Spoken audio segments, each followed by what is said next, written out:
40 મિનિટનું પૂરું. નમસ્કાર વિદ્યાર્થી, ગુજરાત વર્ચ્યુઅલ શાળામાં આપનું સ્વાગત છે. આપણે એમસીક્યુનો અભ્યાસ કરી રહ્યા છીએ. તો એમાં ચેપ્ટર 4 ભાગીદારીનું પુનઃગઠન, એના એમસીક્યુનો આપણે અભ્યાસ કરી રહ્યા હતા. આગળના એમસીક્યુ તરફ જઈએ છીએ. તમામ વિદ્યાર્થીઓ એલર્ટ રહીને દરેક પ્રશ્નનો બરાબર જવાબ આપશો, જેથી કરીને આપણે સરળતાથી અને સારી રીતે પ્રશ્નને સમજી શકીએ અને જવાબ મેળવી શકીએ. પુનઃમૂલ્યાંકન ખાતાનું બીજું નામ શું છે? પુનઃમૂલ્યાંકન ખાતાને આપણે બીજા કયા નામથી ઓળખીએ છીએ? તો એના વિકલ્પો છે. વેપાર ખાતું કહીએ છીએ, નફા નુકસાન હવાલા ખાતું કહીએ છીએ, માલ મિલકત નિકાલ ખાતું કહીએ છીએ, કે નફા નુકસાન ફાળવણી ખાતું કહીએ છીએ. આ ચારમાંથી તમારે જવાબ આપવાનો છે કે કયા પ્રકારનો જવાબ બનશે. પુનઃમૂલ્યાંકન ખાતાને આપણે બીજા કયા નામથી ઓળખીએ છીએ? પુનઃગઠન વખતે આપણે પુનઃમૂલ્યાંકન ખાતું બનાવીએ છીએ, જેમાં મિલકતોના દેવા, મિલકતોમાં વધારા ઘટાડા અને દેવામાં વધારા ઘટાડા, ગાલખાદ અનામત, ચૂકવવાના બાકી ખર્ચા, અગાઉથી ચૂકવેલ ખર્ચા, મળવાની બાકી આવકો, અગાઉથી મળેલા આવકો, આ બધાની નોંધ કરવા માટે આપણે પુનઃમૂલ્યાંકન ખાતું બનાવીએ છીએ. એને આપણે બીજા કયા નામથી ઓળખીએ છીએ એ આપણે જણાવવાનું છે.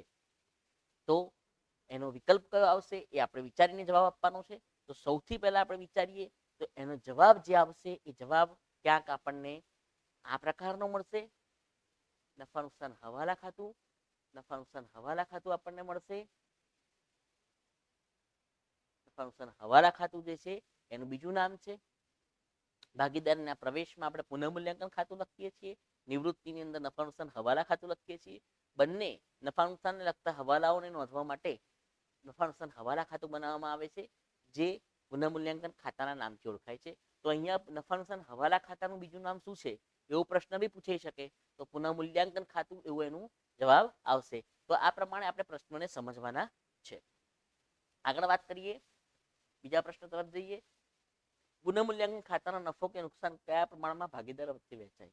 પુનઃમૂલ્યાંકન ખાતાની ઉધાર બાજુ જો ખૂટે તો એ નફો છે, અને જમા બાજુ એ જો ખૂટે તો એ ખોટ છે.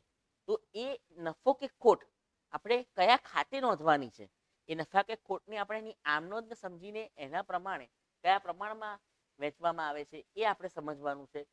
એનું પ્રમાણ, અલગ અલગ પ્રમાણો આપણી પાસે હોય છે.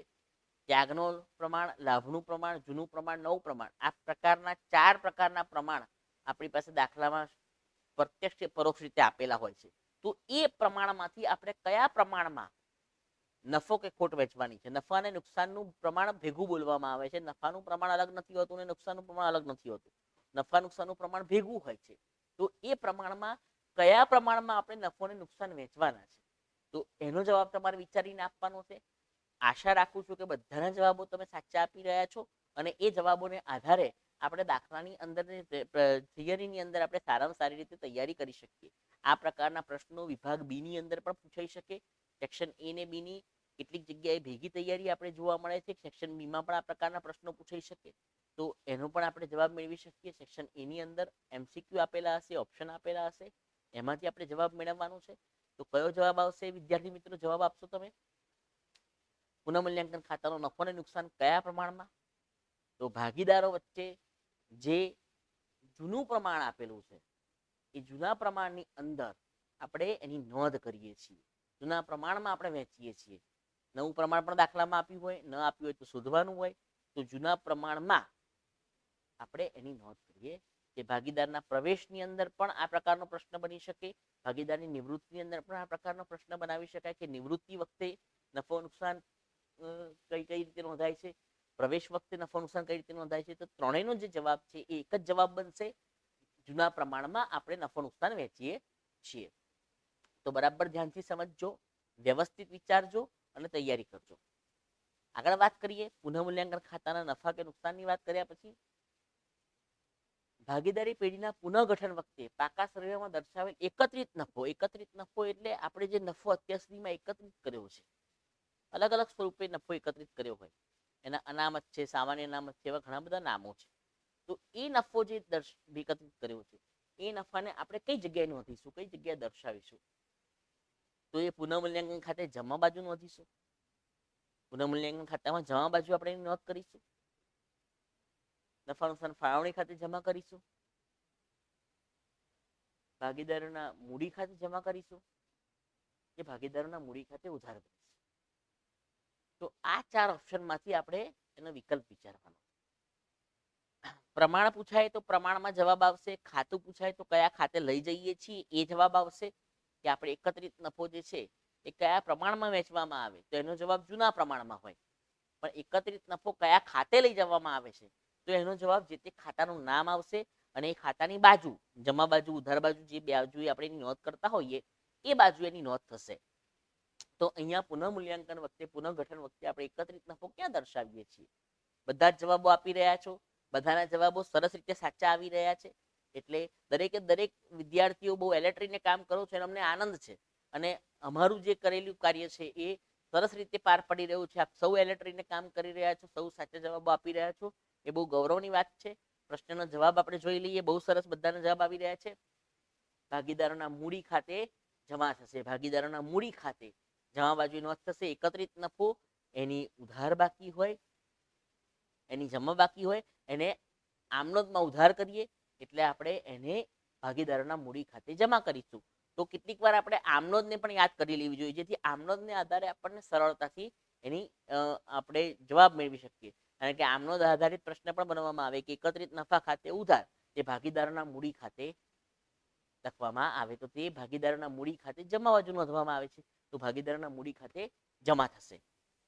તો આ પ્રમાણે આપણે સમજવાનું છે. ભાગીદારી પેઢીના પુનઃગઠન વખતે પાકા સર્વેમાં દર્શાવેલ એકત્રિત નફો. આગળના પ્રશ્ન તરફ જઈએ તો ભાગીદારી પેઢીના પુનઃગઠનમાં ત્યાગ. ભાગીદારીનું પુનઃગઠન આપણે કરીએ છીએ ત્યારે ત્યાગ જે છે, ત્યાગ શું છે? ત્યાગના સૂત્રને આપણે સમજવાનું છે. તો પહેલો ઓપ્શન છે નવો નફા નુકસાનનો ભાગ ગુણ્યા જૂના નફા નુકસાનનો ભાગ. જૂનો ભાગને નવા ભાગનો ગુણાકાર કરવાનો છે. બીજું ઓપ્શન જોઈએ આપણે, નવો નફા નુકસાનનો ભાગ માઇનસ જૂનો નફા નુકસાનનો ભાગ, નવો માઇનસ જૂનો ભાગ.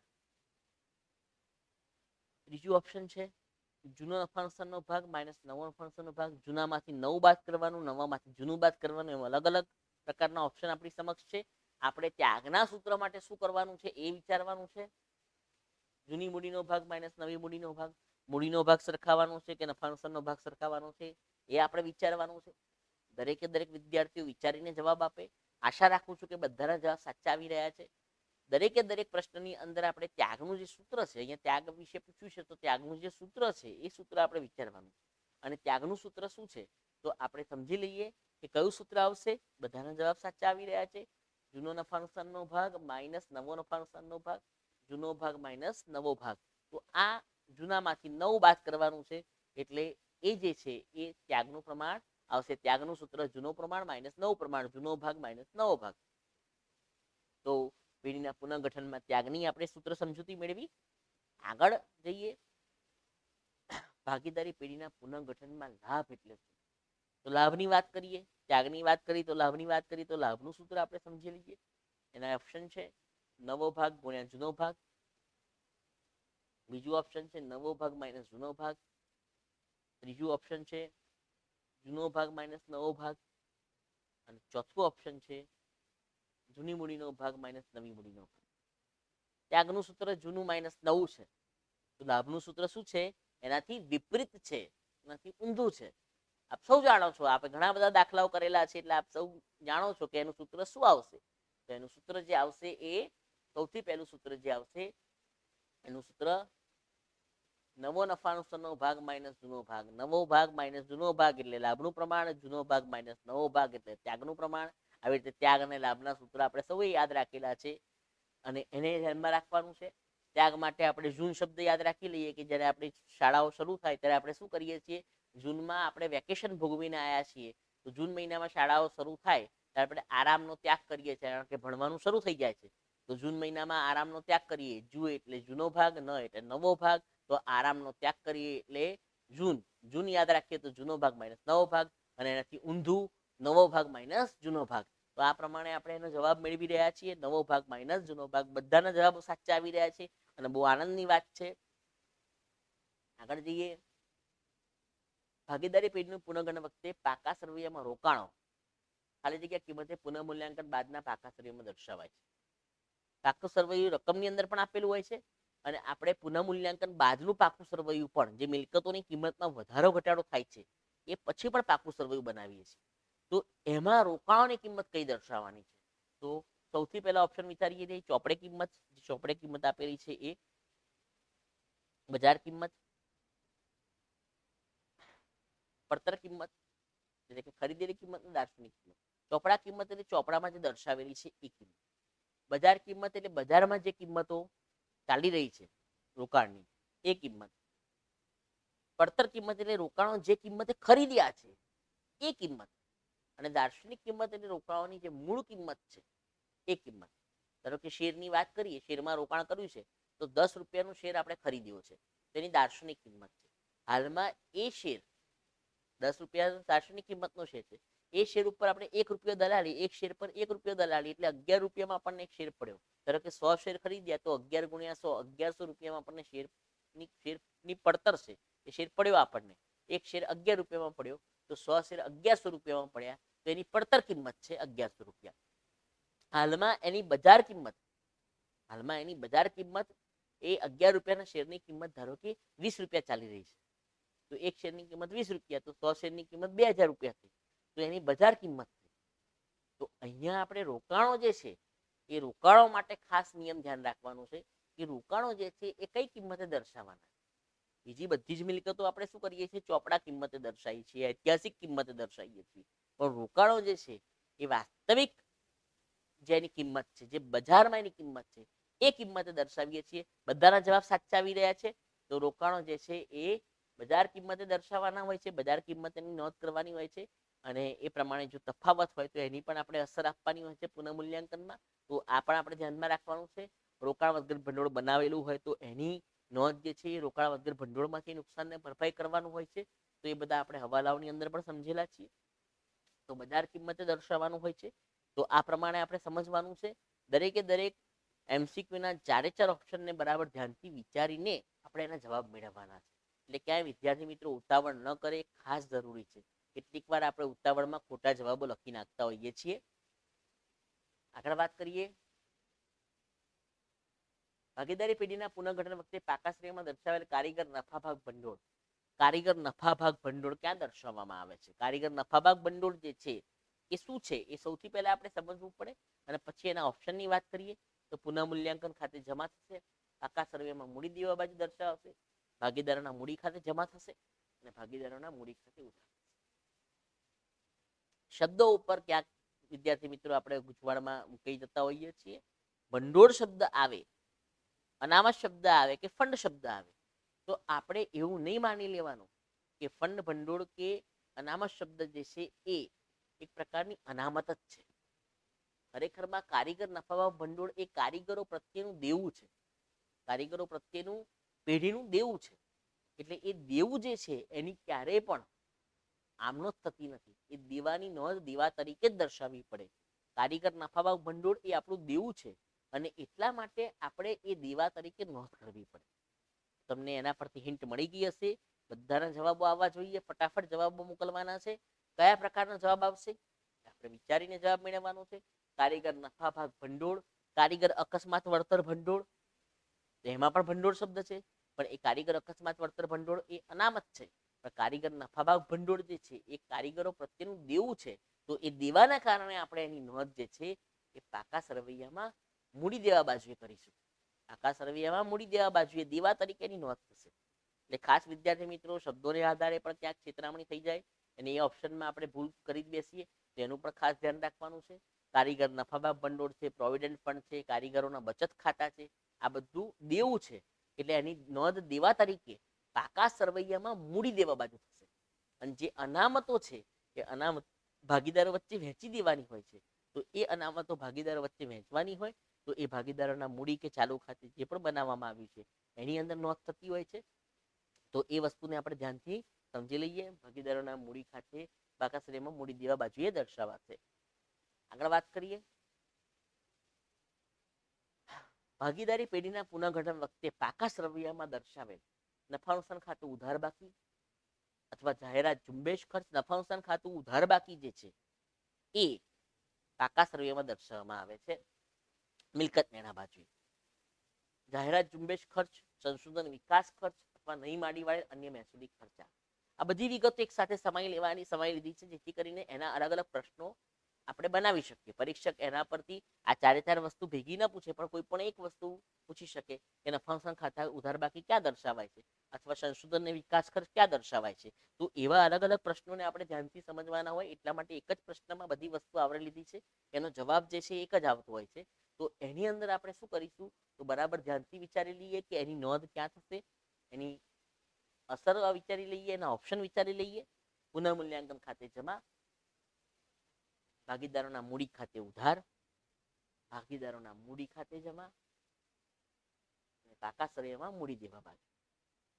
તો આપણે આ ચારે ચાર વિગતો જે છે એ વિગતો આપણે વિચારી લઈએ. આ બધી વિગતો મિલકત વેણામાં, આ જે વિગતો છે અવાસ્તવિક મિલકતો છે, જાહેરાત ઝુંબેશ ખર્ચ, સંશોધન વિકાસ ખર્ચ, નહીં માડી વાળેલ અન્ય મહેસૂલી ખર્ચ અવાસ્તવિક મિલકતો છે. એ બધી મિલકત વેણા બાજુ દર્શાવેલી હોય. મિલકત વેણા બાજુ જે દર્શાવેલી છે એ બધી ઉધાર બાકી છે, એટલે આપણે એને આમનોંધ કરીએ ત્યારે આપણે એને જમા કરવી પડે. જ્યારે આપણે એની આમનોંધ કરીશું, આ બધું બરાબર ધ્યાનથી સમજજો. મિલકત વેણા બાજુ દર્શાવેલી બધી બાકી ઉધાર બાકી છે, અને એને આમનોંધમાં આપણે જમા કરવી પડે. તો જો આમનોંધમાં આપણે એને જમા કરીએ ત્યારે આ બધી વિગતોને ક્યાં લઈ જવાની છે, ક્યાં લઈ જવાની છે એનો ઓપ્શન વિચારીને મને કહો. કયા ખાતે લઈ જઈશું? તો એ આમનોંધ વખતે એને જમા કરીશું, અને ભાગીદારોનું જે ખાતું છે, એટલે કે ભાગીદારોનું જે મૂડી ખાતું છે, એને આપણે ઉધાર કરીશું. અને એ ઉધાર કરીશું ત્યારે આમનોંધ આવી બનશે, બધા ભાગીદારોના મૂડી ખાતે ઉધાર, તે જે તે અનામતો ખાતે, એટલે જાહેરાત ઝુંબેશ ખર્ચ ખાતે, સંશોધન વિકાસ ખર્ચ ખાતે, નફા નુકસાન ખાતાની ઉધાર બાકી, અને નહીં માંડી વાળા અન્ય મહેસૂલી ખર્ચા, આ બધી વિગતો જમા થશે. તો એ સંજોગોમાં ભાગીદારોના મૂડી ખાતે ઉધાર, તે આ બધી વિગતો ખાતે જમા. તો એ આમનોંધના આધારે આપણને એનો એમસીક્યુ આપણે સોલ્વ કરી શકીએ. ક્યાંય પણ તમને ગૂંચવાડો થાય, તમે એની આમનોંધને જો યાદ કરશો તો એ આમનોંધને આધારે તમને પરફેક્ટ જવાબ મળી જશે. અને આમનોંધને વિચારીને જવાબ તૈયાર કરવાનો છે કે મૂડી ખાતે ઉધાર થશે અને આ બધી વિગતો ખાતે જમા થશે. તો એ સમયે મૂડી ખાતે ઉધાર બાજુએ એની નોંધ છે. તો આ પ્રમાણે આપણે એને સમજવાનું છે. અલગ અલગ પ્રકારના બધા પ્રશ્નોને આવરી લીધા છે, જેથી કરીને પરીક્ષામાં પૂછાય તો પણ તમને આવડે. તો આ પ્રકારના પ્રશ્નોને સમજી લીધા પછી આગળ જઈએ. ભાગીદારી પેઢીના પુનર્ગઠન વખતે પાકા સમયમાં દર્શાવેલ નાનું ખાતું જમા બાકી, અનામત, સામાન્ય અનામત, મૂડી અનામત, અનામત ભંડોળ, આકસ્મિક અનામત, કારીગર અકસ્માત વળતર અનામત અને રોકાણ વચ્ચે ભંડોળ. આ બધી જ વિગતો જે છે એ બધી વિગતોની જવાબ જે છે એ સમાન આવે છે. એ બધી વિગતો જે છે એ બધી વિગતો આપેલી છે તાકાત સર્વેમાં. એની અસરો વિચારી લઈએ. એનો જવાબ જે છે પુનઃમૂલ્યાંકન ખાતે જમા, ભાગીદારોના મૂડી ખાતે જમા, ભાગીદારોના મૂડી ખાતે ઉધાર, અને પાકા સર્વેમાં મૂડી દેવા બાકી. તો બધી વિગતો જે છે એ બધી અનામતો છે. તો અનામતોની આપણે આમનોંધ વિચારી લઈએ. અનામતો ખાતે ઉધાર, તે ભાગીદારોના મૂડી ખાતે જમા. તો આ બધી અનામતો ઉધાર થાય આમનોંધમાં, અને મૂડી ખાતું જમા થાય. તો એના આધારે આપણે આમનોંધને આધારે સરળતાથી જવાબ મેળવી શકીએ. એનો શું જવાબ આવશે વિદ્યાર્થી મિત્રો? બધા જ જવાબ ઝડપથી મોકલો. આમનોંધને આધારે જવાબ વિચારીશું તો ઝડપથી જવાબ મળશે, અને જવાબને આધારે આપણે એનો જવાબ સાચો જે ઓપ્શન છે સિલેક્ટ કરી શકીશું. એનો જવાબ જે આવશે, જવાબ શું આવશે?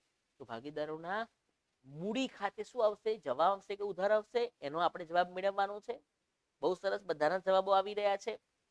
બધા ભાગીદારોના મૂડી ખાતે જમા થશે. બધા ભાગીદારોના મૂડી ખાતે જમા થશે. તો આ પ્રમાણે આપણે આ નોંધોને બરાબર ધ્યાનથી સમજી લેવાની છે, અને એ પ્રમાણે એનો જવાબ જે છે ઓપ્શનમાંથી આપણે સિલેક્ટ કરવાનો છે. તો ધ્યાનથી વિચારીને જવાબ મેળવવાનો છે. આ બધી વિગતો જે છે બધાના દરેકના અલગ અલગ પ્રશ્નો બનાવી શકાય. એક જ પ્રશ્નમાં બધી વિગતો આવરી લીધી છે, જેથી કરીને એનો જે જવાબ છે એક જ જવાબ બનશે. તો આ બધી વિગતો યાદ રાખી લેજો. ડિસ્ક્રિપ્શન બોક્સમાં આપણે પીપીટી બધી તૈયાર થઈ જશે. સેક્શન એ પૂરો થઈ જશે એટલે આપણે તમામ પીપીટી મૂકી દઈશું. એનો તમે ઘરે બી અભ્યાસ કરી શકશો. તો આગળ વાત કરીએ. ભાગ 1 ની અંદર આપણે આગળના ચેપ્ટર ભાગીદારની નિવૃત્તિ કે મૃત્યુ તરફ જઈએ. તો ભાગીદારની નિવૃત્તિ આકસ્મિક સંજોગોમાં ભાગીદાર મૃત્યુ પામે, અથવા તો કોઈ પણ કારણોસર ભાગીદાર નિવૃત્ત થવા માંગે છે. કોઈ પણ કારણોથી ભાગીદાર નિવૃત્ત થવા માંગે છે, તો એ સંજોગોમાં એની કઈ કઈ જોગવાઈઓ છે એને આપણે એમસીક્યુ ના સંદર્ભમાં સમજીએ છીએ. નિવૃત્તિ કે મૃત્યુના સંદર્ભમાં વાત કરીએ. સૌથી પહેલો ઓપ્શન છે નિવૃત્તિ વખતે પાકા શ્રેયમાં દર્શાવેલ નનુ ખાતાની ઉધાર બાકી ક્યાં દર્શાવાય? નફા નુકસાન ખાતાની ઉધાર બાકી પ્રવેશ હોય, નિવૃત્તિ હોય, પુનઃગઠન હોય, બધામાં પ્રશ્નનો આ પ્રકારના પ્રશ્નો બનશે અને આ પ્રકારના પ્રશ્નોનો જે જવાબ છે એ જવાબ મોટે ભાગે સમાન રહેશે. તો નફા નુકસાન ખાતાની જે ઉધાર બાકી છે એ ક્યાં દર્શાવાશે? ઓપ્શન વિચારી લઈએ. પુનઃમૂલ્યાંકન ખાતે જમા, નિવૃત્ત થતા ભાગીદારના મૂડી ખાતાની જમા બાજુ, જૂના પ્રમાણમાં બધા ભાગીદારોના મૂડી ખાતે જમા, જૂના પ્રમાણમાં બધા ભાગીદારોના મૂડી ખાતે ઉધાર. તો નનુ ખાતાની ઉધાર બાકી હમણાં જ આપણે વાત કરી, નનુ ખાતાની ઉધાર બાકી હોય તો એને આમનોંધ કરતી વખતે જમા કરવી પડે અને બીજા ભાગીદારોના મૂડી ખાતે આપણે એને શું કરવી પડે? ઉધાર કરવી પડે. તો એ સંજોગોમાં આપણો જવાબ શું આવશે? બધા વિદ્યાર્થી મિત્રો એલર્ટ છે? ઝડપથી જવાબ મોકલી દો જેથી કરીને સરળતાથી આપણે જોઈ શકીએ કે કયા પ્રકારના જવાબો આવી રહ્યા છે અને એ જવાબોને આધારે આપણે સમજૂતી મેળવી લઈએ. એની આમનોંધને સમજી લો તો ફરી પાછા આમનોંધ પર જઈશું તો આમનોંધના આધારે સરળતાથી જવાબ મળશે કે બધા ભાગીદારોના મૂડી ખાતે શું થશે એ આપણે સમજવાનું છે. જૂનું પ્રમાણ લેવાનું છે. નિવૃત્તિ વખતે, પ્રવેશ વખતે જૂનું પ્રમાણ, નવું પ્રમાણ ક્યારે લેવાનું છે એનું ધ્યાન રાખવાનું છે. તો અહીંયા આપણે જવાબની વાત કરીએ. કયો જવાબ આવશે એ વિચારીને જવાબ આપો. જૂના પ્રમાણમાં બધા ભાગીદારોના મૂડી ખાતે ઉધાર. પ્રમાણ જૂનું લેવાનું છે.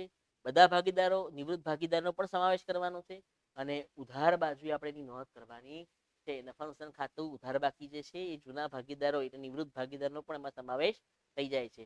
એનો સમાવેશ કરવાનો છે. જૂના ભાગીદાર એટલે નિવૃત્ત ભાગીદાર સહિતના ભાગીદાર અને નવા ભાગીદાર એટલે નિવૃત્ત ભાગીદારને બાદ કર્યા પછી બાકી રહેતા ભાગીદારો. ધારો કે 3 ભાગીદારો છે, એમાંથી એક ભાગીદાર નિવૃત્ત થાય છે, બાકીના 2 ભાગીદારો એ નવા ભાગીદાર થશે. 3 ભાગીદારો જે છે એ નિવૃત્ત ભાગીદાર સહિતના ભાગીદારો એ જૂના ભાગીદાર છે. તો જૂના ભાગીદારો વચ્ચે વહેંચાશે. તો આ પ્રમાણે આપણે એની વિગતોને સમજીએ. દરેક વિગતોનો અલગ અલગ પ્રશ્ન બની શકે. ખાસ ધ્યાનથી વિદ્યાર્થી મિત્રો સમજજો. દરેક વિગતો પ્રમાણે અલગ અલગ પ્રશ્ન બની શકે અને એમાં આપણે ધ્યાનથી વિચારીને જવાબ મેળવવાનો છે. એમસીક્યુમાં કેટલીક વાર વિદ્યાર્થીઓ ઉતાવળ બહુ કરી બેસે છે. જે ઉતાવળને કારણે સમાન લાગતા જવાબોમાં આપણે ભૂલ કરી બેસીએ છીએ. એટલે ખાસ જેટલા બી વિદ્યાર્થીઓ જોડાયેલા છે બધા જ બહુ જ એલર્ટ રહીને પ્રશ્નને બરાબર સમજીને વિચારીને એનો જવાબ મેળવવાનો છે જેથી કરીને ક્યાંય પણ ખોટી ઉતાવળ ન થાય અને 15 માર્ક્સના એમસીક્યુમાં પૂરા માર્ક્સ આવે એવો પ્રયત્ન કરવાનો છે. આગળ વાત કરીએ. નિવૃત્તિ વખતે પાકા શ્રેયમાં દર્શાવેલ પાઘડી ક્યાં દર્શાવાય છે? નિવૃત્તિ વખતે જે પાકું સરવૈયું તમને રકમમાં આપેલું હોય એ પાઘડી. કેટલાક પ્રશ્નો પ્રેક્ટિકલ ટુ થિયરી છે. તમે પ્રેક્ટિકલ દાખલાની અંદર તમે સમજ્યા હો તો એ દાખલાની અંદર જે પ્રેક્ટિકલ તમે આમનોંધ કરો છો એનો જે જવાબ આવે છે એને આધારે તમારે જવાબ મેળવવાનો છે કે પાઘડી ક્યાં દર્શાવાય છે. તો એનો ઓપ્શન જે છે એ છે પુનઃમૂલ્યાંકન ખાતે જમા, માલ મિલકત નિવૃત્ત ભાગીદારના મૂડી ખાતાની જમા બાજુ, જૂના પ્રમાણમાં બધા ભાગીદારોના મૂડી ખાતે જમા અને જૂના પ્રમાણમાં બધા ભાગીદારોના મૂડી ખાતે ઉધાર. તો અહીંયા પાઘડી જે છે એની ઉધાર બાકી હોય તો એ પાઘડી ઉધાર બાકી છે એ આમનોંધ કરતી વખતે આપણે પાઘડી ખાતું જે જૂની પાઘડી છે ને માંડી વાળવી પડે. તો એ માંડી વાળતી વખતે આપણે એ પાઘડી ખાતું જે છે બંધ કરીને જમા કરવું પડે. પાઘડી ખાતું જમા કરવું પડે. ભાગીદારોના મૂડી ખાતે લઈ જવાનું છે તો ભાગીદારોના મૂડી ખાતે શું કરવું પડશે? ઉધાર કરવું પડશે. તો એ સંજોગોમાં આપણો જવાબ જે છે એ આવશે જૂના પ્રમાણમાં બધા ભાગીદારોના મૂડી ખાતે ઉધાર. જૂના પ્રમાણમાં બધા ભાગીદારોના મૂડી ખાતે આપણે ઉધાર કરીશું, પાઘડી ખાતું બંધ કરીશું. તો આ પ્રમાણે આપણે એની સમજૂતી મેળવવાની છે. નિવૃત્ત થતા ભાગીદારના પાકા સરવૈયામાં દર્શાવેલ પાઘડી. નિવૃત્તિ વખતે પાકા સરવૈયામાં દર્શાવેલ પાઘડીની વાત કરી. શબ્દોમાં પણ ખાસ ધ્યાન રાખજો. કેટલીક વાર શબ્દ રચના બદલાય છે તો જવાબો બદલાઈ જાય છે. તો એ સંજોગોમાં આપણે શું કરીશું એ ધ્યાનથી સમજીએ. નિવૃત્ત ભાગીદારને આપવાની પાઘડી ક્યાં દર્શાવાય છે? આગળનો પ્રશ્ન હતો નિવૃત્તિ વખતે પાઘડી અને અત્યારે નિવૃત્ત ભાગીદારને આપવાની પાઘડી. એટલે એ પ્રશ્નનો જે જવાબ છે જવાબ આપણે જોઈ લઈએ. ઓપ્શન વિચારી લઈએ. બધા ભાગીદારોના મૂડી ખાતે જમા જૂના પ્રમાણમાં, બધા ભાગીદારોના મૂડી ખાતે જમા લાભના પ્રમાણમાં,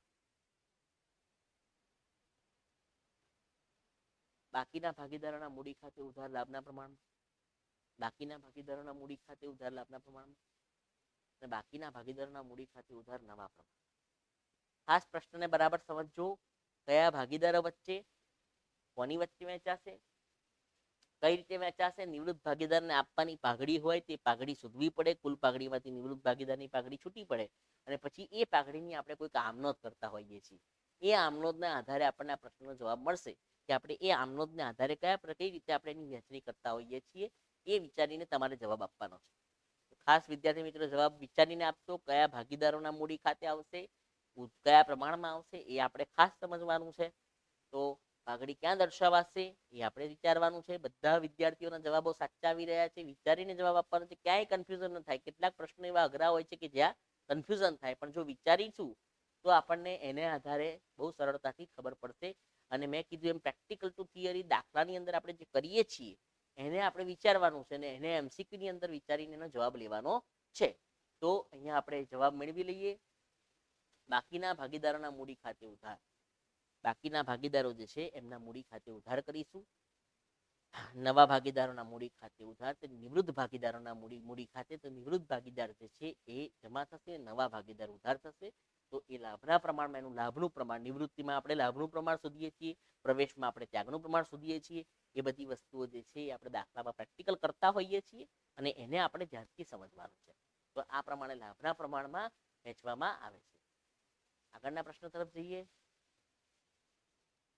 જ્યારે ફક્ત નફા નુકસાનનું જૂનું પ્રમાણ જ આપેલું હોય ત્યારે બાકીના ભાગીદારોના લાભનું પ્રમાણ, જૂનું પ્રમાણ જ આપી દીધું હોય, નવું પ્રમાણ વિશે કશું ના કીધું હોય, કારણ કે લાભનું પ્રમાણ શોધવું છે તો એના ઓપ્શનને પહેલા વિચારી લઈએ. જવાબ 1:1, જૂનું પ્રમાણ, મૂડીનું પ્રમાણ અને શોધી શકાય નહીં. તો ત્યાગનું પ્રમાણ, લાભનું પ્રમાણ ક્યારે શોધી શકાય કે જ્યારે આપણી પાસે બે પ્રમાણ હોય, જૂનું પ્રમાણ ને નવું પ્રમાણ. હવે જૂનું પ્રમાણ અને નવું પ્રમાણ નથી, ફક્ત જૂનું પ્રમાણ જ છે, તો આપણે શું વિચારવું પડે કે નવું પ્રમાણ કેટલું હશે. અને નવું પ્રમાણ મળશે તો આપણને લાભનું પ્રમાણ મળશે. તો આપણે જે જૂનું પ્રમાણ આપણને આપેલું છે એ પ્રમાણને આધારે આપણે નવા પ્રમાણ વિશે વિચારવાનું છે અને એના લાભના પ્રમાણ વિશે વિચારવાનું છે. તો એનો જવાબ શું આવશે વિદ્યાર્થી મિત્રો? ખાસ વિચારીને કહો. જૂનું પ્રમાણ જ આપેલું છે અને આપણને નવું પ્રમાણ નથી આપેલું હોય, ત્યારે આપેલું જે પ્રમાણ છે એને આધારે બાકીના ભાગીદારો જે છે, જે નિવૃત્ત ભાગીદાર સિવાયના જે ભાગીદારો છે એ ભાગીદારોનું લાભનું પ્રમાણ કેટલું થશે. નિવૃત્ત થયેલા ભાગીદારો તો જાય છે એટલે હવે એના પ્રમાણના વિશે વિચાર નથી કરવાનો, પણ બાકીના જે ભાગીદારો, જે નવા ભાગીદારો રહ્યા, એનું લાભનું પ્રમાણ કેટલું રહેશે એ આપણે વિચારવાનું છે. શક્ય છે બધાના જવાબો સાચા આવી રહ્યા છે. તો જૂનું પ્રમાણ જે છે એ જ લાભનું પ્રમાણ બનશે. જે જૂનું પ્રમાણ છે એ જ લાભનું પ્રમાણ બનશે. એટલે એનો જવાબ જે છે એ આ પ્રમાણે આપણે વિચારવાનો છે. જૂનું પ્રમાણ, લાભનું પ્રમાણ એ જ જૂનું પ્રમાણ થઈ જશે. તો આ બરાબર ધ્યાનથી સમજી લેજો. આગળ જઈએ. સક્રિય ભાગીદારે જાહેર નોટિસ દ્વારા તેની નિવૃત્તિ અંગેની જાણ કરવી શું છે, કેવી છે? સૌથી પહેલું ફરજિયાત છે, જરૂરી નથી, જાણ કરી પણ શકે, ન પણ કરી શકે. ફરજિયાત છે, કરવી જ પડે. સક્રિય ભાગીદારે એની નોટિસ દ્વારા જાણ કરવી ફરજિયાત છે. બીજું હિતાવહ છે, સારું છે. હિતાવહ છે કે ફાયદાકારક છે, એના હિતમાં છે અને જરૂરી નહીં. ચારમાંથી કયો ઓપ્શન વિચારીશું આપણે? તો સક્રિય ભાગીદારે પોતે ભાગીદાર તરીકે નિવૃત્ત થયો છે એવી જાહેર નોટિસ દ્વારા જાણ કરવી ફરજિયાત છે. કારણ કે ભવિષ્યમાં એ પેઢીની અંદરથી નિવૃત્ત થઈ ગયો છે. સક્રિય ભાગીદારે જાહેર નોટિસ દ્વારા જાણ કરવી ફરજિયાત છે, કારણ કે એ પછીના કોઈ પણ દેવા માટે જવાબદાર નથી. કારણ કે એની પેઢીને છોડી દીધા પછી જો કોઈ પણ પ્રકારની નાણાકીય લેવડ દેવડ થશે અને જો એને જાણ નહીં કરી હોય તો લોકો એવું માનશે કે આ વ્યક્તિ પણ હજી ભાગીદાર તરીકે ચાલુ છે. તો એ સંજોગોમાં સક્રિય ભાગીદારે પોતાની નિવૃત્તિ અંગેની જાણ કરવી ફરજિયાત છે. કાયદા દ્વારા પણ ફરજિયાત છે અને હિતાવહ પણ છે, કારણ કે એના પછીના કોઈ પણ વ્યવહારો માટે જવાબદાર નથી એવું સાબિત થશે. એ જાણ કરી હશે તો કોઈ પણ પક્ષકારો, બહારના પક્ષકારોને પણ ખબર પડી જશે કે આ વ્યક્તિ કે આ ભાગીદાર હવે ભાગીદાર તરીકે રહ્યો નથી. તો હવે એની સાથે જે પણ વ્યવહાર થશે એમાં બાકીના ભાગીદારો જવાબદાર છે. હવે આ ભાગીદાર જવાબદાર નથી, એટલા માટે એને કાયદેસર નોટિસ દ્વારા, જાહેર નોટિસ દ્વારા પોતે એ પેઢી સાથે સંકળાયેલો નથી અને નિવૃત્ત થઈ ગયો છે એવી જાણ કરવી ફરજિયાત છે. ખાસ ધ્યાન રાખજો વિદ્યાર્થી મિત્રો. ફરજિયાત છે, એની જાણ કરવી ફરજિયાત છે. એટલે બહુ ધ્યાનથી સમજવાનું છે. કેટલાક પ્રશ્નો વાક્ય રચનાની અંદરથી, ચોપડીની અંદરથી એકવાર ચોપડીને બરાબર ધ્યાનથી વાંચી લેજો વિદ્યાર્થીઓ. ક્યારેક કોઈ પ્રશ્ન પૂછનાર કોઈક એવા પ્રકારના પ્રશ્ન બનાવે તો એ સંજોગોમાં તમે જો વાંચેલું હશે તો જેવું ઓપ્શન તમારી સમક્ષ આવશે ને એટલે તમને તરત ક્લિક થશે કે આ પ્રશ્નનો જવાબ આ પ્રમાણે બનશે. તો એટલા માટે ખાસ આ વસ્તુને ધ્યાનથી સમજી લેવી જરૂરી છે. આ પ્રકારની નોટિસ દ્વારા જાણ કરવી ફરજિયાત છે, જેથી કરીને ભવિષ્યના નાણાકીય વ્યવહારો માટે જવાબદાર બને નહીં. ભાગીદારની નિવૃત્તિ વખતે પુનઃમૂલ્યાંકન ખાતાની ખોટ ખાલી જગ્યાના મૂડી ખાતાની ખાલી જગ્યા પ્રમાણમાં ખાલી જગ્યા બાજુ નોંધાય. એક સાથે 3 ઓપ્શન આપણે 3 જગ્યાઓ પૂરવાની છે. તો એમાં આપણે એને પ્રશ્નને સમજી લેવાનું છે કે નિવૃત્તિ વખતે પુનઃમૂલ્યાંકન ખાતાની ખોટ છે તો એ ક્યાં ક્યાં વહેંચાશે? બાકીના ભાગીદારોમાં, નફા નુકસાનના નવા નુકસાનના પ્રમાણમાં, ઉધાર. 3 ઓપ્શન છે એટલે 3 વસ્તુ આપણે જોડાયેલી છે. બીજો ઓપ્શન છે બધા ભાગીદારો વચ્ચે જૂના પ્રમાણમાં જમા, બધા ભાગીદારો વચ્ચે જૂના પ્રમાણમાં ઉધાર અને બધા ભાગીદારો સરખા પ્રમાણમાં ઉધાર. તો આપણને સરખા પ્રમાણની વાત કરી છે, જૂના પ્રમાણની વાત કરી છે, નવા પ્રમાણની વાત કરી છે. કઈ રીતેની અસર થશે? પુનઃમૂલ્યાંકન ખાતાની ખોટ, હમણાં જ આપણે પુનઃમૂલ્યાંકનના ચેપ્ટરમાં જોયું કે પુનઃમૂલ્યાંકન ખાતાની ખોટ કોની વચ્ચે વહેંચાય, કયા પ્રમાણમાં વહેંચાય અને એ જે તે ખાતામાં એની અસર ક્યાં થાય, તો એ આપણે સમજવાનું છે. તો પુનઃમૂલ્યાંકન ખાતાની ખોટ એ નિવૃત્તિ વખતે બધા જ ભાગીદારો, એટલે કે જૂના નવા બધા જ, નિવૃત્ત સહિતના બધા ભાગીદારો છે, એ બધા ભાગીદારો અંદર સંકળાયેલા છે. એ પુનઃમૂલ્યાંકન ખાતાની અંદર, પુનઃમૂલ્યાંકન ખાતાની ખોટમાં બધા ભાગીદારો સંકળાયેલા છે. તો એ સમયે આપણે બધા જ ભાગીદારોને ધ્યાનમાં લેવાના છે અને બધા જ ભાગીદારોના જૂના પ્રમાણમાં, જે જૂનું પ્રમાણ છે એ પ્રમાણમાં આપણે ધ્યાનમાં લેવાનું. જૂના પ્રમાણમાં જ વેચાય. પુનઃમૂલ્યાંકન ખાતાનો નફો કે ખોટ છે જૂના પ્રમાણમાં જ વેચાય અને એ ખોટ છે એટલા માટે આપણે એને ઉધાર બાજુએ નોંધ કરવી પડે. નફો હોત તો જમા બાજુએ નોંધ કરત, મૂડી ખાતાની જમા બાજુની નોંધ થાય. ખોટ છે એટલે મૂડી ખાતાની ઉધાર બાજુ નોંધ થાય. પુનઃમૂલ્યાંકન ખાતાની અંદર જે એન્ટ્રીઓ છે એની ક્રોસ એન્ટ્રી થશે કે પુનઃમૂલ્યાંકન ખાતામાં ઉધાર બાજુએ ખૂટે છે, ખોટ છે, તે મૂડી ખાતામાં ઉધાર બાજુ થશે, ક્રોસ થશે. અને નફો હોય, પુનઃમૂલ્યાંકન ખાતામાં ઉધાર બાજુ જે રકમ ખૂટે છે એ જો નફો છે તેની ક્રોસ એન્ટ્રી મૂડી ખાતામાં જમા બાજુ થશે. તો આ પ્રમાણે આપણે સમજવાનું છે. આના પ્રમાણે બીજો પ્રશ્ન બી આના આધારિત બની શકે નફા અંગેનો. તો એ પ્રશ્નને પણ આપણે યાદ રાખી લેવાનો અને સમજી લેવાનો છે કે એની અસર ક્યાં થશે. તો આ પ્રમાણે આપણે પુનઃમૂલ્યાંકન ખાતાના નફા અને ખોટની વાત કરી અને આ પ્રમાણે એનો જવાબ સમજી લેવાનો છે. બધા ભાગીદારો, કેટલીક વાર શબ્દ રચનામાં ભૂલ થાય, બધા ભાગીદારો લેવાના છે કે બાકીના ભાગીદારો? તો બધા ભાગીદારો એટલે મોટે ભાગે જૂના ભાગીદારો છે, બધા ભાગીદારો છે, અને બાકીના ભાગીદાર એટલે નવા ભાગીદારો. તો અહીંયા બાકીનાની જગ્યાએ નવા શબ્દ પણ વાપરી શકે, બધાની જગ્યાએ જૂના શબ્દ પણ વાપરી શકે, શબ્દોની અંદર ફેરફેર કરી શકે. પણ તમે જો બરાબર સમજ્યા હશો તો ક્યાંય પણ તમારી ભૂલ નહીં થાય. બધાના જવાબ સાચા આવી રહ્યા છે અને બહુ સરસ રીતે આપ જોડાઈ રહ્યા છો. વધારે વધારે વિદ્યાર્થી મિત્રો જોડાય, વધારે મિત્રોને આ લિંક શેર કરજો, કારણ કે પરીક્ષાલક્ષી માર્ગદર્શન બહુ જરૂરી છે. આપણી પરીક્ષા લેવાની છે. જે સમય લેવાય ત્યાં સુધીમાં આપણને તૈયારી માટેનો જે સમય મળ્યો છે એમાં સારામાં સારી તૈયારી કરીએ એવો આપણે પ્રયત્ન કરવાનો છે. આગળ વાત કરીએ. નિવૃત્ત થતા ભાગીદાર સિવાયના ભાગીદારોમાંથી કોઈ એક ભાગીદારને પણ પાઘડી ખાલી જગ્યા હોય ત્યારે મળે છે. કયા સંજોગોમાં એને પાઘડી મળે, કયા સંજોગોમાં એને પાઘડી આપવાની થાય એ આપણે સમજવાનું છે. તેના સંજોગો વિચારી લઈએ. તો સૌથી પહેલા મૂડી વધારે હોય, મૂડી વધારે હોય એની. બીજું, નવા નફાના પ્રમાણમાં તેનો ભાગ જૂના ભાગ કરતા વધારે હોય, જૂના ભાગ કરતા વધારે હોય. નવા નફાના પ્રમાણમાં તેનો ભાગ જૂના ભાગ કરતા ઓછો હોય. ચોથું ઓપ્શન જે છે એ જૂનો ભાગ અને નવો ભાગ સરખા હોય. અહીંયા પાઘડી મેળવવા માટે હકદાર ત્યારે છે કે જ્યારે નવા ભાગીદારના આવવાથી અથવા નિવૃત્ત થવાથી એનું જે પ્રમાણ છે બદલાય છે. નિવૃત્ત થાય છે એનું પ્રમાણ બદલાય છે, એનો નવો ભાગ જે છે જૂના ભાગ કરતા ઓછો થઈ જાય છે, ઘટી જાય છે. તો એ સંજોગોમાં એના નુકસાનને ભરપાઈ કરવા માટે આપણે એને પાઘડીની જે રકમ છે એ રકમ ધંધાદારની પેઢીમાંથી આપવામાં આવતી હોય છે.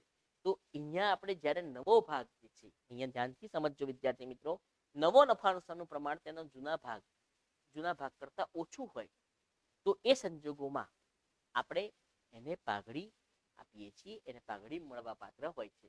પાઘડી ત્યારે મળે છે નવો ભાગ જે છે જૂના ભાગ કરતા ઓછો હોય, જે જૂનો ભાગ મળતો હતો એના કરતા ઓછો ભાગ મળી રહ્યો છે, તો એ સંજોગોમાં આપણે એની પાઘડીનું મૂલ્ય અહીંયા દર્શાવવું પડે અને એને પાઘડી મળવા પાત્ર હોય છે.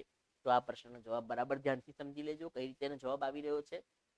કેટલીક વાર સરખા ઓપ્શન હોય ત્યારે આપણે ભૂલ કરી બેસતા હોઈએ છીએ. આગળના પ્રશ્ન તરફ જઈએ તો હિસાબી વર્ષ 31/3/2016 દાખલા જેવા પ્રશ્નો પણ આવશે. દાખલાના સંદર્ભમાં જેમાં ગણતરી કરવી પડશે એવા પ્રશ્નો પણ આવશે. તો એમાં પણ ધ્યાનથી સમજવાનું છે. હિસાબી વર્ષ 31/3/2016 છે. 30/6/2016 એટલે કે નવા વર્ષમાં, નવું વર્ષ શરૂ થયા પછી ભાગીદારનું આકસ્મિક મૃત્યુ થાય છે. તેનો નફામાં ભાગ 1/3 છે અને વર્ષનો નફો 24,000 છે. એને આધારે નફામાં ભાગ મળવા પાત્ર છે. આખા સમગ્ર વર્ષનો નફો 24,000 છે, તો મૃત્યુ વખતે તેને કેટલો નફો મળશે? અલગ અલગ પ્રકારના 4 ઓપ્શન છે. ગણતરી સમજવી પડશે અને ગણતરીના આધારે જવાબ મેળવવો પડશે. સૌથી પહેલો ઓપ્શન છે એ 8,000, બી 24,000, સી 1,333 અને ડી 2,000. તો ગણતરી કરીને આપણે જવાબ મેળવવાનો છે. થોડો સમય લેવો પડશે. આપ સમય લઈને ગણતરી કરીને જવાબ આપો.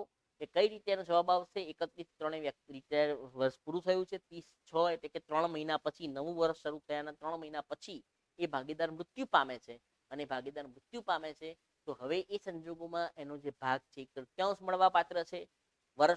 સમગ્ર વર્ષનો નફો 24,000 રૂપિયા આપણને મળેલો છે. તો હવે એને કઈ રીતે પ્રમાણસર નફો આપણે આપીશું અને એની ગણતરી કઈ રીતે થશે એ તમે ગણતરી કરીને જવાબ મેળવો અને જવાબ મેળવીને અહીંયા જવાબ મોકલો એટલે આપણે બહુ સરળતાથી જવાબો મેળવી શકીએ. વિદ્યાર્થી મિત્રો ઝડપથી જવાબ મેળવશો. ગણતરી પ્રમાણે 24,000 આખા વર્ષનો નફો છે. બહુ સરસ, બધાના જવાબ આવી રહ્યા છે. ક્યાંક વિદ્યાર્થીઓ ભૂલ કરી રહ્યા છે, બહુ ધ્યાનથી સમજવાનું છે. 24,000 એના વર્ષનો નફો છે અને એ સક્રિય ભાગીદાર તરીકે 3 મહિના જેને કામ કર્યું છે. 12 મહિનાના સમયગાળા દરમિયાન 3 મહિના કામ કર્યું છે અને એનો નફામાં ભાગ જે છે એ 1/3 છે. તો એ સંજોગોમાં આપણે એની ગણતરી સમજી લઈએ. તો એ ગણતરી કેવી થશે? તો 24,000 ગુણ્યા 3/12 ગુણ્યા 1/3. આ ગણતરી પ્રમાણે આપણે જવાબ મેળવવાનો. તો 3 ઉડી જશે. 24,000/12 એટલે કે 2,000 એનો જવાબ આવશે. 2,000 રૂપિયા એને મળવા પાત્ર નફો છે. 3 મહિના જેને ભાગીદાર તરીકે કામ કર્યું છે, 3 મહિનાનો નફો મેળવવા માટે હકદાર છે. કેટલો સમય ભાગીદાર તરીકે રહ્યો છે એ સમય પૂરતો જ એને ભાગ મળશે. તો અહીંયા એ વસ્તુને પણ બરાબર ધ્યાનથી સમજી લેજો, ગણતરીને બરાબર સમજી લેજો. ગણતરી આધારિત પ્રશ્નો જ્યારે આવતા હોય ત્યારે ગણતરી ખાસ ધ્યાનથી સમજવાની અને એને આધારે જવાબ મેળવવાનો છે. તો આ પ્રકારના દાખલા જેવા પ્રશ્નો પણ સમજવાના છે. આગળ વાત કરીએ તો શ્વેતા, ગીતા અને જ્યોતિ સરખા હિસ્સે નફો વહેંચતા ભાગીદારો છે. ગીતા નિવૃત્ત થાય છે અને ગીતાનો ભાગ શ્વેતા અને જ્યોતિને સરખે હિસ્સે મળે છે. 1:1 પ્રમાણમાં સરખે હિસ્સે મળે છે. તો નવું પ્રમાણ કેટલું થશે? તો ઓપ્શન વિચારી લઈએ. એ 3:1, બી 2:1, સી 1:2 અને ડી 1:1. 3 ભાગીદારનું જૂનું પ્રમાણ 1:1 હતું. હવે નવા 2 ભાગીદારો રહ્યા છે તો એમનું પ્રમાણ 1:1 થઈ ગયું છે. તો એમનું ગીતાનો ભાગ 1:1 મળતો હોય, ગીતાનો જે એક ભાગ છે બંનેને સરખે હિસ્સે મળે છે, તો એમનું નવું પ્રમાણ શું થશે? ખાસ વિદ્યાર્થીઓ વિચારીને જવાબ આપે. 4 ઓપ્શનને ધ્યાનથી સમજીને જવાબ આપવાનો છે કે એનું પ્રમાણ કેટલું થશે. સરખે હિસ્સે આપણે એને નફો વહેંચવાનો છે. જે ગીતાનો ભાગ છે સરખે હિસ્સે વહેંચાય છે. પહેલા જૂનું પ્રમાણ પણ સરખે હિસ્સે હતું, તો એને સમજીને વિચારીને જવાબ આપવાનો છે કે નવું પ્રમાણ કેવું થશે, એનું પ્રમાણ કેટલું આવશે એ આપણે વિચારવાનું છે. તો જે જૂનું પ્રમાણ છે એને અને જે ભાગ વહેંચાઈ રહ્યો છે એને લક્ષ્યમાં રાખીને આપણે જો વિચારીશું તો બધાનો જવાબ આપણને જવાબ મળી રહ્યા છે અને એ જવાબ આવશે 1:1. જેનો જવાબ છે 1:1 સરખે હિસ્સે ભાગીદારો વચ્ચે નવું પ્રમાણ વહેંચાશે. તો આ પ્રમાણે આપણે સમજવાનું છે. જૂનું પ્રમાણ જે 1:1 હતું અને નવું પ્રમાણ પણ 1:1 જ થશે.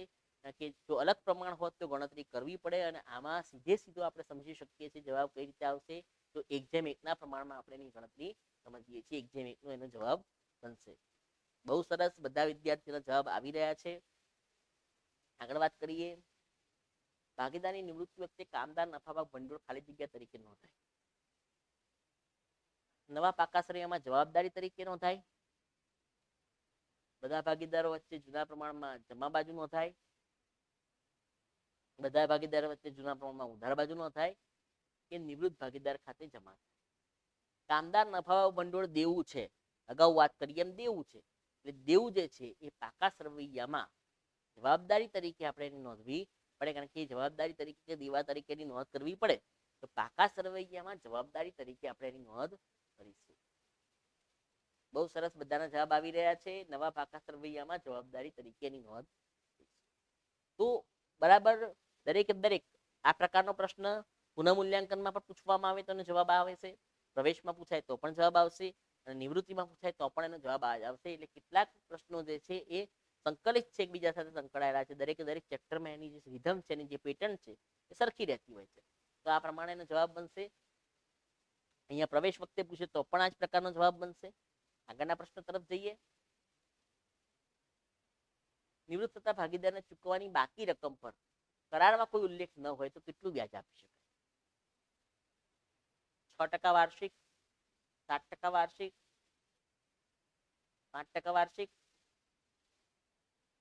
કોઈ બોનસ અપાય નહીં અથવા કોઈ વ્યાજ અપાય નહીં, આવું પણ જવાબ આવી શકે.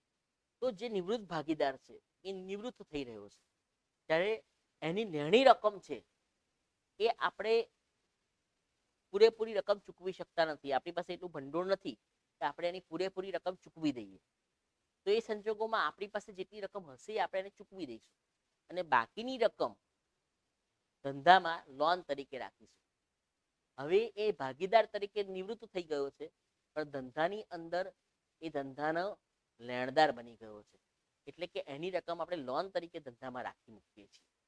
તો એ લોન તરીકે જે રકમ રાખીએ છીએ ત્યારે એ લોન ઉપર આપણે વ્યાજ ચૂકવવું પડે, અને જો કરારમાં ઉલ્લેખ ના હોય તો કેટલા ટકા વ્યાજ ચૂકવવું પડે, એ આનો જવાબ આપણે મેળવવાનો છે. કે હવે એ ભાગીદાર તરીકે એને પૂરતી રકમ આપણે જેટલી રકમ ચૂકવાય એટલી ચૂકવી દીધી છે, બાકીની રકમ ધંધામાં લોન તરીકે રાખી મૂકવાની છે. એને પાકા શ્રેણીમાં મૂડી દેવા બાજુ એ દર્શાવવાની છે. એ ભાગીદારની નામ સાથેની લોન, ધારો કે કોઈ ભાગીદાર નિવૃત્ત થઈ ગયો છે તો એની લોન તરીકે એક્સની લોન કે વાયની લોન, જે પણ ભાગીદાર નિવૃત્ત થયો છે એની લોન મૂડી દેવામાં દર્શાવીશું, અને એ લોન પર આપણે વ્યાજ ચૂકવવાનું છે. કારણ કે આપણે કોઈ પણ રકમ ઉછીની લીધી છે તો ઉછીની મૂડી ઉપર હંમેશા વ્યાજ ચૂકવવું પડે. તો એ રકમ પર વ્યાજ ચૂકવવાનું છે તો વ્યાજનો દર કેટલો રહેશે? કરારનામામાં ઉલ્લેખ ના હોય તો કેટલો રહેશે? જો અગાઉથી નક્કી કર્યું હોય ભાગીદાર તરીકે સાથે કે ભાઈ 5% વ્યાજ છે તો 5% વ્યાજ લેખે લોન રાખવાની છે તો 5% વ્યાજ થશે. ઉલ્લેખ કર્યો હોય અથવા નક્કી કર્યું હોય તો બરાબર છે, પણ ના કર્યું હોય તો આપણે કઈ રીતે વ્યાજ ગણીશું, કેટલા ટકા વ્યાજ ગણીશું, એ આપણે સમજવાનું છે. બહુ સરસ, બધાના જવાબ આવી રહ્યા છે. 6% વાર્ષિક વ્યાજ આપણે ચૂકવવાનું છે. ભાગીદારે ધંધાને લોન આપી છે એમ માની લેવાનું છે, અને ધંધો એને વ્યાજ ચૂકવી રહ્યો છે. એ લોનની રકમ જે ધંધામાં વપરાઈ રહી છે એના બદલામાં ધંધામાંથી એને વ્યાજ ચૂકવવામાં આવે છે. તો આ પ્રકારે વ્યાજની ગણતરી થશે.